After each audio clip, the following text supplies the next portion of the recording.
I'm solo traveling Japan, and today we're doing the Hakone Loop, which is this very interesting thing where you can see Mount Fuji, a volcanic valley, and eat some crazy black eggs all at once. I had to start the day in my onsen at the ryokan I was staying at. This was so peaceful in the morning, and then I headed over to the main building to have a Japanese breakfast, which some parts I liked, some parts not so much for me, but you gotta try things. I said a very sad goodbye to my ryokan and then headed out to start the Hakone Loop. I started at the Gora station, which is a pretty common place to start because you can get there by train or on foot. So for me, the first step in the loop was an incline railway, which goes mostly to the top of Mount Hakone, and then at the top you switch to actual like flying cable cars. I really recommend you get the Hakone free pass because it includes all of these things. You don't have to wait in lines for tickets each one, so you move faster through the loop. The Hakone Rip was definitely like my favorite part of the tour. I knew it was going to be, because where else can you see Mount Fuji and then also fly over this like steaming volcanic valley at the caldera of Mount Hakone? It was pretty incredible. I do wish you could open the windows a little bit to get some better photos, but it was pretty windy up there, so I understand why you can't. And if you're on a clear day you can see Fuji, it definitely is worth coming up here. I'm also a big volcano lover. I love anything volcanic, and so being able to fly over the caldera like this was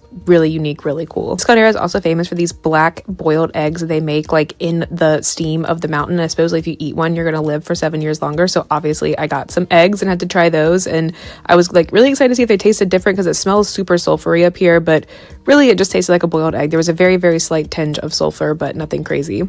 Maybe this will help me live longer. I don't know. Check back in like 50 years. But I love how Japan loves a theme. Like everything up here is black boiled egg themed. They had like Hello Kitty dressed as a black boiled egg. And of course there was amazing Fuji views up here too. Again, go on a clear day if you can. I continued the loop, which was a second cable car which goes down to the shore of the lake. Even better views of Fuji on this one, and then also views of the lake. And this car was really not crowded at all, so I was able to get a great seat and get some great photos. Once you get to the lakeshore, you will board a pirate cruise that goes across the lake. It takes like maybe half an hour, and it was very fun and campy. People were like running for seats. I was like, oh shoot, should I also be running for a seat?